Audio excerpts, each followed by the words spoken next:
I've been through a lot. The glorious 80s. There were quite a few good things about the 80s, but for cyberpunk fans, the 1980s was what started a journey for a lot of us. 5 years after Blade Runner came out, which is a masterpiece itself, we got to see RoboCop, another memorable piece in the cyberpunk genre of cinema. The concept of a good police officer ending up with cyborg enhancements and becoming the better enforcer of justice truly sounds like a dream come true. The adventures and the misadventures of RoboCop were something that a lot of us related to and fell in love with, but over the years, RoboCop has been on several adventures and has collaborated with several other pop culture icons like the Predator, Terminator, and even Marvel's Avengers. So in this video, we will look into RoboCop crossovers that truly blew us apart. Before we go into our explanation, we have a very small request. If you like our content, please support us by subscribing to our channel. This is a small click for you, but for us, it means a lot. Thank you, and let's begin.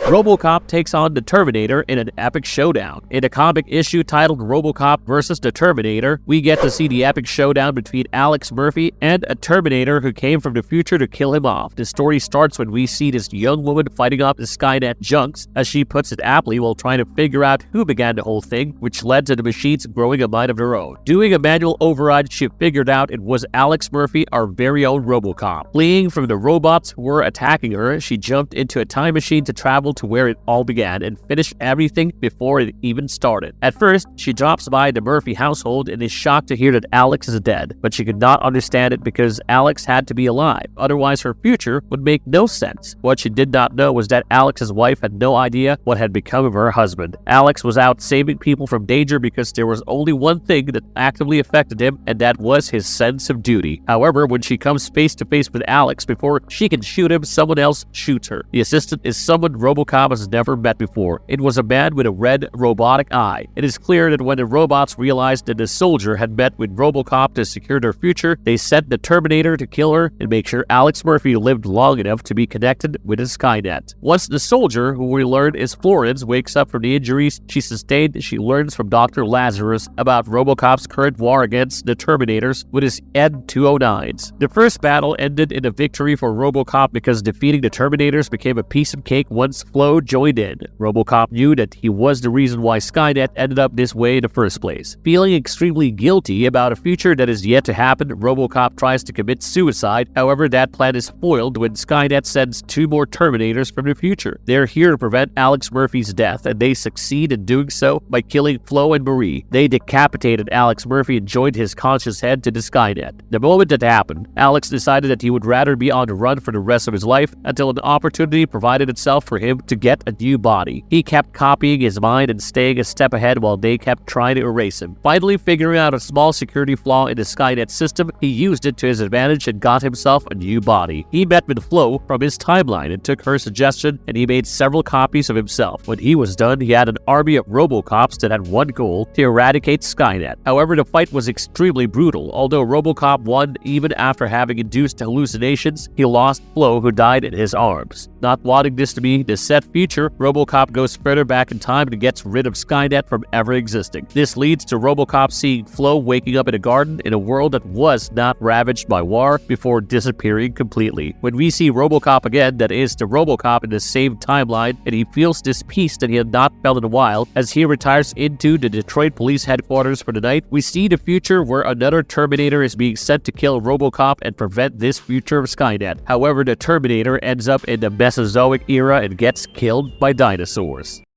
RoboCop awakens in the Terminator's apocalypse. In the Terminator and RoboCop Kill Human comic, we get another take on RoboCop and his run-in with the Terminator. The story starts with Lauren, the last human on planet Earth, trying to survive against the machines who are out to get her. She seeks shelter in the nearest building, which happens to be Skynet's own museum of history, with everything that they've had under their control for so long. One of the things that she finds out there is the RoboCop, who is almost frozen in time. Thinking she can use the gun he has against the machines who are trying to break down the door, she tries to get him out of the showcase that he is in. Instead of getting just a gun, she ended up with a very active RoboCop. Murphy springs into action immediately, fighting against the machines, but he is unable to save Lauren because Skynet takes control of his body and makes him kill Lauren. He hooks himself up to the main database of the Skynet that is present in the museum, and he learns about the horrors that he had missed out on his so-called cryosleep. The worst blow to him was that the mainframe did not recognize him as a human. It repeatedly informed him that he is a computerized system, so he is not a threat. And that's why he is getting all the details he has been asking for. Hearing that, he decided to make that his advantage. He downloaded everything that was on the database and got ready to be the biggest threat Skynet had ever seen. He went back in time and showed up in front of Sarah and John Connor. He shuts down the Terminator that was protecting John and Sarah Connor. Even though he knew who the Terminator was, Murphy wanted to rewrite history. He contacted Dick Jones, the CEO of OCP and Murphy's former best friend. Murphy called him over to take them out of land and into the water to save John from the T-1000. Turns out, Murphy went back in time to create OCP to combat Skynet in the future. However, despite everything, the T-1000 followed them into the waters and attacked him. When the moment was critical, Murphy sealed the room, locking the T-1000, T-800, John, and his friend Dick in a room because that would save the humanity in his head, or so he thought when he sealed it. As he watched the aqua area from upstairs vat seep into the water and melt T-1000, he realized that the reason Skynet did not stop his time travel was because it knew that he would end up getting John killed, which was the goal at the end of the day for Skynet.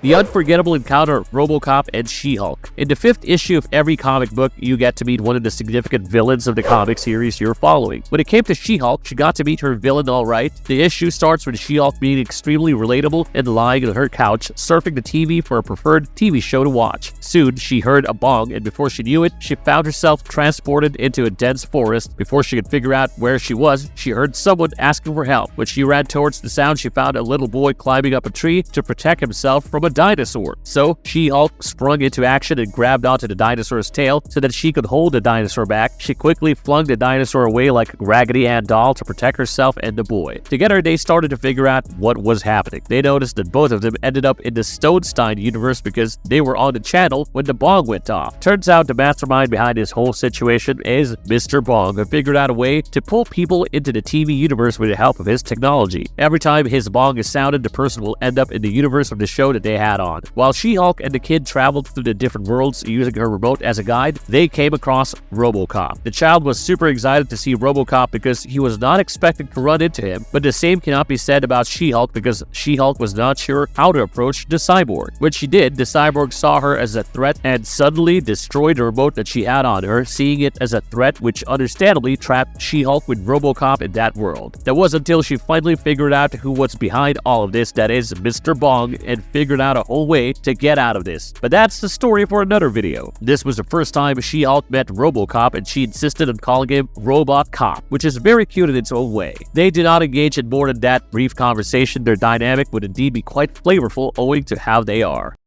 Metal meets martial arts. RoboCop's thrilling entry into the Mortal Kombat arena. Mortal Kombat is one of the game series that a lot of us have grown up with, so understandably, seeing our favorite police officer there in Mortal Kombat 11 was a surprising thing for a lot of us RoboCop fans. As we see in the Mortal Kombat series, RoboCop is Alex Murphy, who was ruthlessly killed by a local gang. Then he was brought back to life using the OCP technology, which made him the first RoboCop ever. So usually, RoboCop shows up on the screen in an outfit similar to that of his 1987 movie. The suit gets more and more damaged as the game progresses and has a rustic feeling to it. However, at some points we see him in his second style. This style is based on his old life. It incorporates Alex Murphy's old police uniform with the cybernetic enhancements as a homage to his life as a human. In the Mortal Kombat 11 game, we get to see him have a cybernetic ninja aesthetic. At one point, this was a particular NetherRealm style skin. In this aesthetic, he still has the visor and has cyber Lin Kuei wire hair hanging in the back.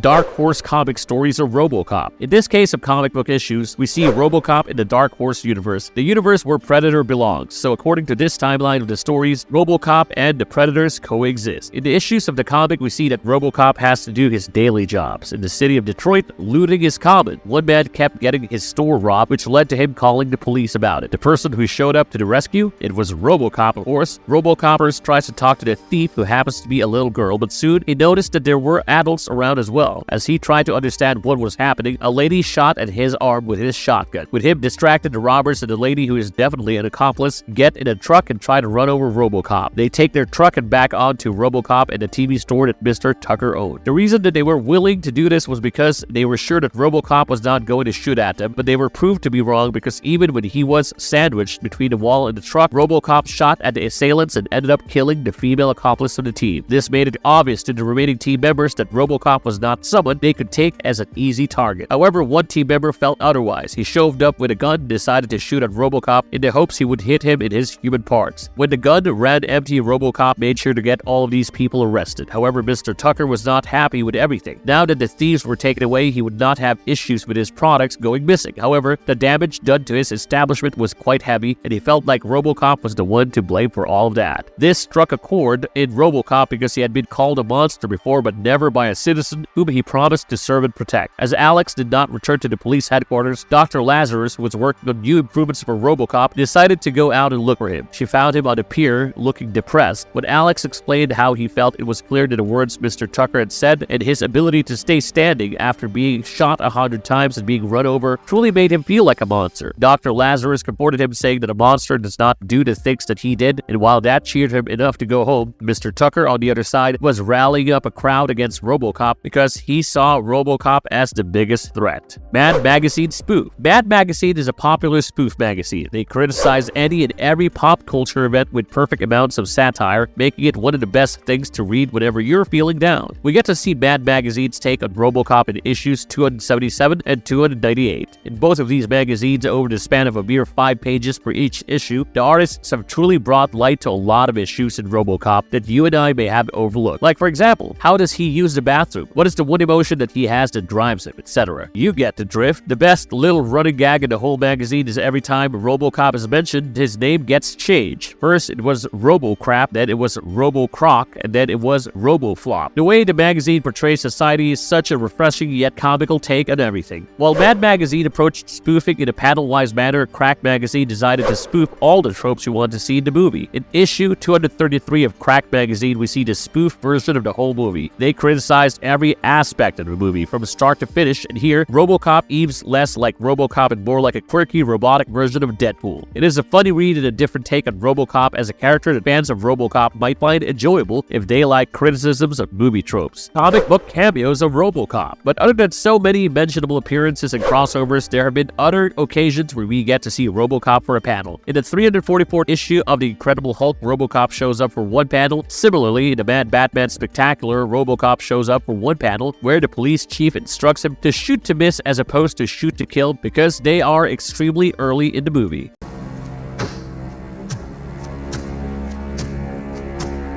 Marvel's verdict. Over the years, RoboCop has become a pop culture icon itself, and his character arc of never knowing whether he is a human or machine, just like the main character of Aim Sama, truly allows him to be put in different situations and genres. While we can laugh at the funny situations that would arise from being part human and part machine, we can also grieve and feel the despair that he felt in the Terminator crossovers because he did not know whose side he would be on, whether he liked it or not. These crossovers allow us to look at the otherwise stoic Alex Murphy in a different light, which is great. If you like our content, don't forget to leave a like and subscribe to us if you haven't already. Have a good one and be safe. Thanks, everyone.